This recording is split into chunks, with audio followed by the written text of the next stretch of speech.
Stave 4, The Last of the Spirits. The phantom slowly, gravely, silently approached. When it came, Scrooge bent down upon his knee, for in the very air through which this spirit moved it seemed to scatter gloom and mystery. It was shrouded in a deep black garment, which concealed its head, its face, its form, and left nothing of it visible save one outstretched hand. But for this it would have been difficult to detach its figure from the night, and separate it from the darkness by which it was surrounded. He felt that it was tall and stately when it came beside him, and that its mysterious presence filled him with a solemn dread. He knew no more, for the spirit neither spoke nor moved. "I am in the presence of the ghost of Christmas yet to come," said Scrooge. The spirit answered not, but pointed onward with its hand. "You are about to show me shadows of the things that have not happened, but will happen in the time before us," Scrooge pursued. "Is that so, spirit?" The upper portion of the garment was contracted for an instant in its folds, as if the spirit had inclined its head. That was the only answer he received. Although well used to ghostly company by this time, Scrooge feared the silent shape so much that his legs trembled beneath him, and he found that he could hardly stand when he prepared to follow it. The spirit pauses a moment, as observing his condition, and giving him time to recover. But Scrooge was all the worse for this. It thrilled him with a vague uncertain horror, to know that behind the dusky shroud, there were ghostly eyes intently fixed upon him, while he, though he stretched his own to the utmost, could see nothing but a spectral hand and one great heap of black. "Ghost of the future," he exclaimed, "I fear you more than any spectre I have seen. But as I know your purpose is to do me good, and as I hope to live to be another man from what I was, I am prepared to bear you company, and do it with a thankful heart. Will you not speak to me?" It gave him no reply. The hand was pointed straight before them. "Lead on," said Scrooge. "Lead on. The night is waning fast, and it is precious time to me, I know. Lead on, spirit." The phantom moved away as it had come towards him. Scrooge followed in the shadow of its dress, which bore him up, he thought, and carried him along. They scarcely seemed to enter the city, for the city rather seemed to spring up about them, and encompass them of its own act. But there they were, in the heart of it, on 'Change, amongst the merchants, who hurried up and down, and chinked the money in their pockets, and conversed in groups, and looked at their watches, and trifled thoughtfully with their great gold seals, and so forth, as Scrooge had seen them often. The spirit stopped beside one little knot of business men. Observing that the hand was pointed to them, Scrooge advanced to listen to their talk.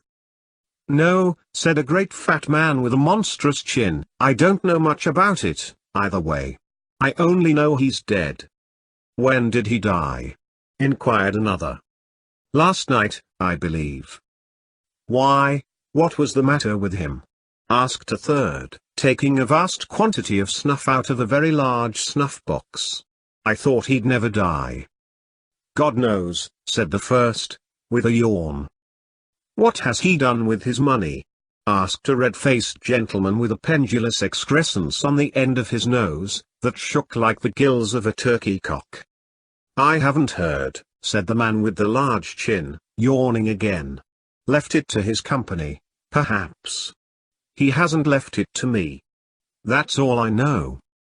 This pleasantry was received with a general laugh. "It's likely to be a very cheap funeral," said the same speaker, "for upon my life I don't know of anybody to go to it. Suppose we make up a party and volunteer?" "I don't mind going if a lunch is provided," observed the gentleman with the excrescence on his nose. "But I must be fed, if I make one." Another laugh. "Well, I am the most disinterested among you, after all," said the first speaker, "for I never wear black gloves, and I never eat lunch. But I'll offer to go, if anybody else will. When I come to think of it, I'm not at all sure that I wasn't his most particular friend, for we used to stop and speak whenever we met. Bye. Speakers and listeners strolled away, and mixed with other groups. Scrooge knew the men, and looked towards the spirit for an explanation. The phantom glided on into a street. Its finger pointed to two persons meeting. Scrooge listened again, thinking that the explanation might lie here. He knew these men, also, perfectly. They were men of high business, very wealthy, and of great importance. He had made a point always of standing well in their esteem, in a business point of view, that is, strictly in a business point of view. "How are you?" said one. "How are you?" returned the other. "Well," said the first. "Old Scratch has got his own at last, hey?" "So I am told," returned the second. "Cold, isn't it? Seasonable for Christmas time. You're not a skater, I suppose?" "No. No. Something else to think of. Good morning." Not another word. That was their meeting, their conversation, and their parting. Scrooge was at first inclined to be surprised that the spirit should attach importance to conversations apparently so trivial, but feeling assured that they must have some hidden purpose, he set himself to consider what it was likely to be. They could scarcely be supposed to have any bearing on the death of Jacob, his old partner, for that was past, and this ghost's province was the future. Nor could he think of anyone immediately connected with himself, to whom he could apply them. But nothing doubting that to whomsoever they applied they had some latent moral for his own improvement, he resolved to treasure up every word he heard, and everything he saw, and especially to observe the shadow of himself when it appeared. For he had an expectation that the conduct of his future self would give him the clue he missed, and would render the solution of these riddles easy. He looked about in that very place for his own image, but another man stood in his accustomed corner, and though the clock pointed to his usual time of day for being there, he saw no likeness of himself among the multitudes that poured in through the porch. It gave him little surprise, however, for he had been revolving in his mind a change of life, and thought and hoped he saw his newborn resolutions carried out in this. Quiet and dark, beside him stood the phantom, with its outstretched hand. When he roused himself from his thoughtful quest, he fancied from the turn of the hand, and its situation in reference to himself, that the unseen eyes were looking at him keenly. It made him shudder, and feel very cold. They left the busy scene, and went into an obscure part of the town, where Scrooge had never penetrated before, although he recognized its situation, and its bad repute. The ways were foul and narrow, the shops and houses wretched, the people half naked, drunken, slipshod, ugly. Alleys and archways, like so many cesspools, disgorged their offences of smell, and dirt, and life, upon the straggling streets, and the whole quarter reeked with crime, with filth, and misery. Far in this den of infamous resort, there was a low-browed, beetling shop, below a penthouse roof, where iron, old rags, bottles, bones, and greasy offal, were bought. Upon the floor within, were piled up heaps of rusty keys, nails, chains, hinges, files, scales, weights, and refuse iron of all kinds. Secrets that few would like to scrutinize were bred and hidden in mountains of unseemly rags, masses of corrupted fat, and sepulchres of bones. Sitting in among the wares he dealt in, by a charcoal stove, made of old bricks, was a grey-haired rascal, nearly 70 years of age, who had screened himself from the cold air without, by a frowsy curtaining of miscellaneous tatters, hung upon a line, and smoked his pipe in all the luxury of calm retirement. Scrooge and the phantom came into the presence of this man, just as a woman with a heavy bundle slunk into the shop. But she had scarcely entered, when another woman, similarly laden, came in too, and she was closely followed by a man in faded black, who was no less startled by the sight of them, than they had been upon the recognition of each other. After a short period of blank astonishment, in which the old man with the pipe had joined them, they all three burst into a laugh. "Let the charwoman alone to be the first," cried she who had entered first. Let the laundress alone to be the second, and let the undertaker's man alone to be the third. Look here, old Joe, here's a chance. If we haven't all three met here without meaning it. You couldn't have met in a better place, said old Joe, removing his pipe from his mouth. Come into the parlour. You were made free of it long ago, you know, and the other two aren't strangers. Stop till I shut the door of the shop. Ah! How it squeaks. There ain't such a rusty bit of metal in the place as its own hinges, I believe, and I'm sure there's no such old bones here, as mine. Ha! Ha! We're all suitable to our calling, we're well matched. Come into the parlour. Come into the parlour. The parlour was the space behind the screen of rags. The old man raked the fire together with an old stair rod, and having trimmed his smoky lamp, for it was night, with the stem of his pipe, put it in his mouth again. While he did this, the woman who had already spoken threw her bundle on the floor, and sat down in a flaunting manner on a stool, crossing her elbows on her knees, and looking with a bold defiance at the other two. What odds then? What odds, Mrs. Dilber? Said the woman. Every person has a right to take care of themselves. He always did. That's true, indeed, said the laundress. No man more so. Why then, don't stand staring as if you was afraid, woman, who's the wiser? We're not going to pick holes in each other's coats, I suppose. No, indeed, said Mrs. Dilber and the man together. We should hope not. Very well, then, cried the woman. That's enough. Who's the worse for the loss of a few things like these? Not a dead man, I suppose. No, indeed, said Mrs. Dilber, laughing. If he wanted to keep them after he was dead, wicked old screw, pursued the woman, why wasn't he natural in his lifetime? If he had been, he'd have had somebody to look after him when he was struck with death, instead of lying gasping out his last there, alone by himself. It's the truest word that ever was spoke, said Mrs. Dilber. It's a judgment on him. I wish it was a little heavier judgment, replied the woman, and it should have been, you may depend upon it, if I could have laid my hands on anything else. Open that bundle, old Joe, and let me know the value of it. Speak out plain. I'm not afraid to be the first, nor afraid for them to see it. We know pretty well that we were helping ourselves, before we met here, I believe. It's no sin. Open the bundle, Joe. But the gallantry of her friends would not allow of this, and the man in faded black, mounting the breech first, produced his plunder. It was not extensive. A seal or two, a pencil case, a pair of sleeve buttons, and a brooch of no great value, were all.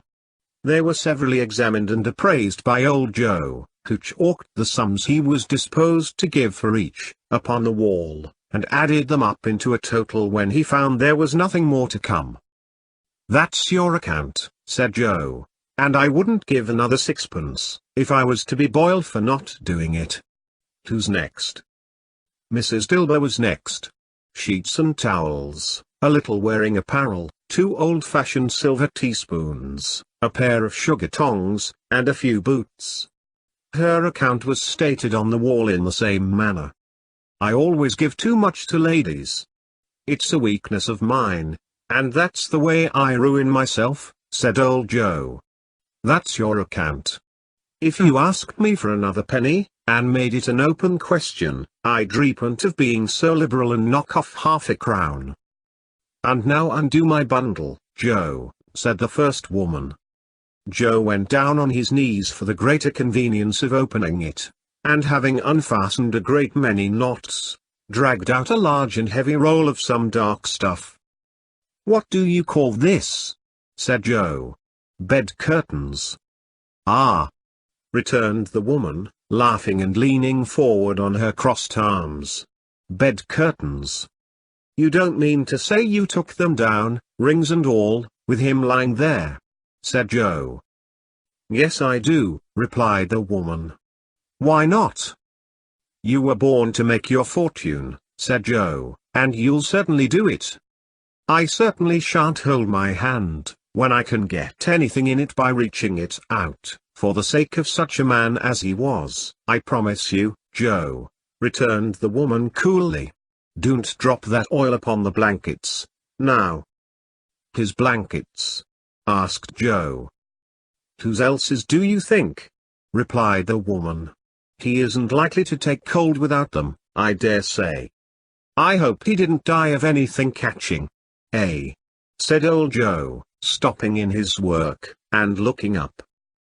"Don't you be afraid of that," returned the woman.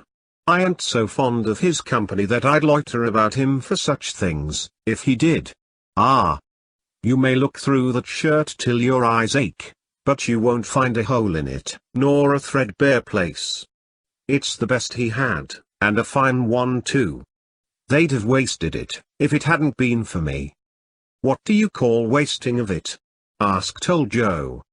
"Putting it on him to be buried in, to be sure," replied the woman with a laugh. "Somebody was fool enough to do it, but I took it off again. If calico ain't good enough for such a purpose, it isn't good enough for anything. It's quite as becoming to the body. He can't look uglier than he did in that one." Scrooge listened to this dialogue in horror. As they sat grouped about their spoil, in the scanty light afforded by the old man's lamp, he viewed them with a detestation and disgust, which could hardly have been greater, though the demons, marketing the corpse itself. "Ha! Ha!" laughed the same woman, when old Joe, producing a flannel bag with money in it, told out their several gains upon the ground. "This is the end of it, you see. He frightened every one away from him when he was alive, to profit us when he was dead. Ha! Ha! Ha!" "Spirit," said Scrooge, shuddering from head to foot. I see. The case of this unhappy man might be my own. My life tends that way, now. Merciful heaven, what is this?" He recoiled in terror, for the scene had changed, and now he almost touched a bed, a bare, uncurtained bed, on which, beneath a ragged sheet, there lay something covered up, which, though it was dumb, announced itself in awful language. The room was very dark, too dark to be observed with any accuracy, though Scrooge glanced round it in obedience to a secret impulse, anxious to know what kind of room it was. A pale light, rising in the outer air, fell straight upon the bed, and on it, plundered and bereft, unwatched, unwept, uncared for, was the body of this man. Scrooge glanced towards the phantom. Its steady hand was pointed to the head. The cover was so carelessly adjusted that the slightest raising of it, the motion of a finger upon Scrooge's part, would have disclosed the face. He thought of it, felt how easy it would be to do, and longed to do it, but had no more power to withdraw the veil than to dismiss the spectre at his side. "O cold, cold, rigid, dreadful death, set up thine altar here, and dress it with such terrors as thou hast at thy command, for this is thy dominion. But of the loved, revered, and honored head, thou canst not turn one hair to thy dread purposes, or make one feature odious. It is not that the hand is heavy and will fall down when released, it is not that the heart and pulse are still, but that the hand was open, generous, and true, the heart brave, warm, and tender, and the pulse a man's. Strike, shadow, strike, and see his good deeds springing from the wound, to sow the world with life immortal." No voice pronounced these words in Scrooge's ears, and yet he heard them when he looked upon the bed. He thought, if this man could be raised up now, what would be his foremost thoughts? Avarice, hard-dealing, griping cares. They have brought him to a rich end, truly. He lay, in the dark empty house, with not a man, a woman, or a child, to say that he was kind to me in this or that, and for the memory of one kind word I will be kind to him. A cat was tearing at the door, and there was a sound of gnawing rats beneath the hearthstone. What they wanted in the room of death, and why they were so restless and disturbed, Scrooge did not dare to think. "Spirit," He said, "This is a fearful place. In leaving it, I shall not leave its lesson, trust me. Let us go." Still the ghost pointed with an unmoved finger to the head. "I understand you," Scrooge returned, "and I would do it, if I could. But I have not the power, Spirit. I have not the power." Again it seemed to look upon him. "If there is any person in the town, who feels emotion caused by this man's death," said Scrooge quite agonized, "show that person to me, Spirit, I beseech you." The phantom spread its dark robe before him for a moment, like a wing, and withdrawing it, revealed a room by daylight, where a mother and her children were. She was expecting someone, and with anxious eagerness, for she walked up and down the room, started at every sound, looked out from the window, glanced at the clock, tried, but in vain, to work with her needle, and could hardly bear the voices of the children in their play. At length the long-expected knock was heard. She hurried to the door, and met her husband, a man whose face was careworn and depressed, though he was young. There was a remarkable expression in it now, a kind of serious delight of which he felt ashamed, and which he struggled to repress. He sat down to the dinner that had been boarding for him by the fire, and when she asked him faintly what news, which was not until after a long silence, he appeared embarrassed how to answer. "Is it good," she said, "or bad?" to help him. "Bad," he answered. "We are quite ruined." "No. There is hope yet, Caroline." "If he relents," she said, amazed, "there is. Nothing is past hope, if such a miracle has happened." "He is past relenting," said her husband. "He is dead." She was a mild and patient creature if her face spoke truth, but she was thankful in her soul to hear it, and she said so, with clasped hands. She prayed forgiveness the next moment, and was sorry, but the first was the emotion of her heart. "What the half-drunken woman whom I told you of last night, said to me, when I tried to see him and obtain a week's delay, and what I thought was a mere excuse to avoid me, turns out to have been quite true. He was not only very ill, but dying, then. To whom will our debt be transferred? I don't know. But before that time we shall be ready with the money, and even though we were not, it would be a bad fortune indeed to find so merciless a creditor in his successor. We may sleep tonight with light hearts, Caroline." Yes. Soften it as they would, their hearts were lighter. The children's faces, hushed and clustered round to hear what they so little understood, were brighter, and it was a happier house for this man's death. The only emotion that the ghost could show him, caused by the event, was one of pleasure. "Let me see some tenderness connected with the death," said Scrooge, "or that dark chamber, Spirit, which we left just now, will be forever present to me." The ghost conducted him through several streets familiar to his feet, and as they went along, Scrooge looked here and there to find himself, but nowhere was he to be seen. They entered poor Bob Cratchit's house, the dwelling he had visited before, and found the mother and the children seated round the fire. Quiet. Very quiet. The noisy little Cratchits were as still as statues in one corner, and sat looking up at Peter, who had a book before him. The mother and her daughters were engaged in sewing. But surely they were very quiet. And he took a child, and set him in the midst of them? Where had Scrooge heard those words? He had not dreamed them. The boy must have read them out, as he and the spirit crossed the threshold. Why did he not go on? The mother laid her work upon the table, and put her hand up to her face. "The color hurts my eyes," she said. "The color? Ah, poor tiny Tim." "They are better now again," said Cratchit's wife. "It makes them weak by candlelight, and I wouldn't show weak eyes to your father when he comes home, for the world. It must be near his time." "Past it rather," Peter answered, shutting up his book. "But I think he has walked a little slower than he used, these few last evenings, mother." They were very quiet again. At last she said, and in a steady, cheerful voice, that only faltered once. I have known him walk with Tiny Tim upon his shoulder, very fast indeed. And so have I, cried Peter. Often. And so have I, exclaimed another. So had all. But he was very light to carry, she resumed, intent upon her work, and his father loved him so, that it was no trouble, no trouble. And there is your father at the door. She hurried out to meet him, and little Bob in his comforter, he had need of it, poor fellow, came in. His tea was ready for him on the hob, and they all tried who should help him to it most. Then the two young Cratchits got upon his knees and laid, each child a little cheek, against his face, as if they said, "Don't mind it, father. Don't be grieved." Bob was very cheerful with them, and spoke pleasantly to all the family.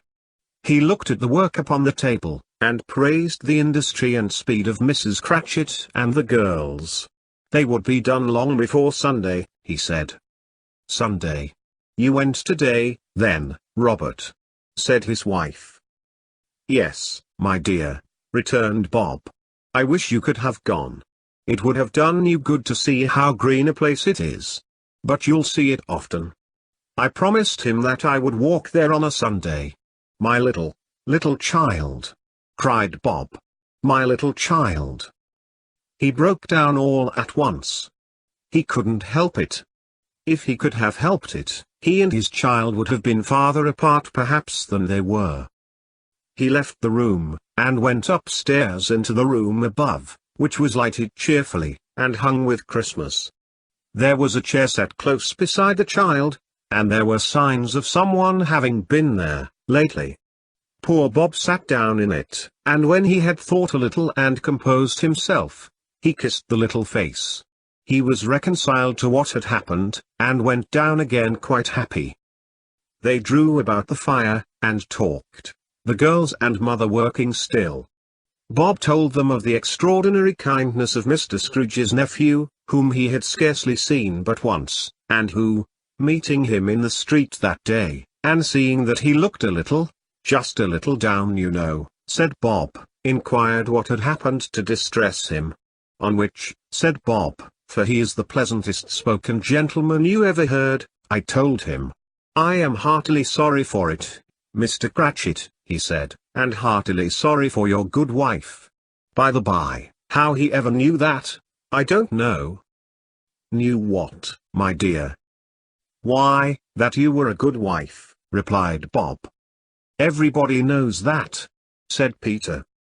Very well observed, my boy, cried Bob. I hope they do. Heartily sorry, he said, for your good wife. If I can be of service to you in any way, he said, giving me his card, that's where I live. Pray come to me. Now, it wasn't, cried Bob, for the sake of anything he might be able to do for us, so much as for his kind way, that this was quite delightful. It really seemed as if he had known our Tiny Tim, and felt with us. I'm sure he's a good soul, said Mrs. Cratchit. You would be surer of it, my dear, returned Bob, if you saw and spoke to him.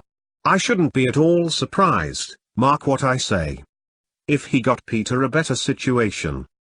Only hear that, Peter, said Mrs. Cratchit. And then, cried one of the girls, Peter will be keeping company with someone, and setting up for himself. Get along with you, retorted Peter, grinning. It's just as likely as not, said Bob, one of these days, though there's plenty of time for that, my dear. But however and whenever we part from one another, I am sure we shall none of us forget poor Tiny Tim, shall we, or this first parting that there was among us? Never, father, cried they all. And I know, said Bob, I know, my dears, that when we recollect how patient and how mild he was, although he was a little child, we shall not quarrel easily among ourselves, and forget poor Tiny Tim in doing it. No, never, father. They all cried again. I am very happy, said little Bob, I am very happy. Mrs. Cratchit kissed him, His daughters kissed him, the two young Cratchits kissed him, and Peter and himself shook hands. Spirit of Tiny Tim, thy childish essence was from God. Spectre, said Scrooge, something informs me that our parting moment is at hand. I know it, but I know not how. Tell me what man that was whom we saw lying dead. The ghost of Christmas yet to come conveyed him, as before, though at a different time. He thought, indeed, there seemed no order in these latter visions, save that they were in the future, into the resorts of business men, but showed him not himself. Indeed, the spirit did not stay for anything, but went straight on, as to the end it just now desired, until besought by Scrooge to tarry for a moment. This courts, said Scrooge, through which we hurry now, is where my place of occupation is, and has been for a length of time. I see the house. Let me behold what I shall be, in days to come. The spirit stopped. The hand was pointed elsewhere. Their house is yonder, Scrooge exclaimed. Why do you point away? The inexorable finger underwent no change. Scrooge hastened to the window of his office, and looked in. It was an office still, but not his. The furniture was not the same, and the figure in the chair was not himself. The phantom pointed as before. He joined it once again, and wondering why and whither he had gone, accompanied it until they reached an iron gate. He paused to look round before entering. A churchyard. Here, then, the wretched man whose name he had now to learn, lay underneath the ground. It was a worthy place. Walled in by houses, overrun by grass and weeds, the growth of vegetation's death, not life, choked up with too much burying, fat with repleted appetite. A worthy place. The spirit stood among the graves, and pointed down to one.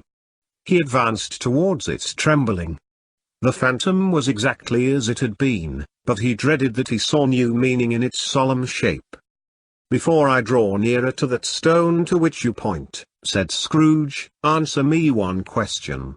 Are these the shadows of the things that will be, or are they shadows of things that may be, only? Still the ghost pointed downward to the grave by which it stood. Men's courses will foreshadow certain ends, to which, if persevered in, they must lead, said Scrooge. But if the courses be departed from, the ends will change. Say it is thus with what you show me. The spirit was immovable as ever. Scrooge crept towards it, trembling as he went, and following the finger, read upon the stone of the neglected grave his own name, Ebenezer Scrooge.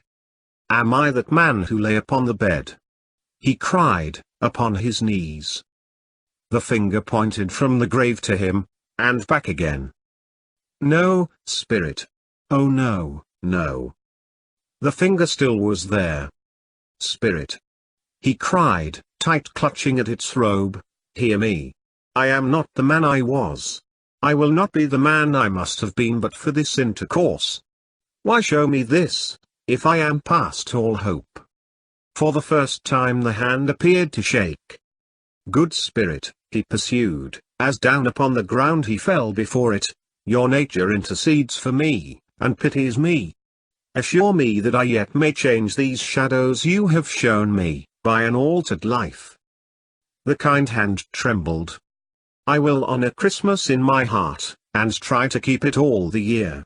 I will live in the past, the present, and the future. The spirits of all three shall strive within me.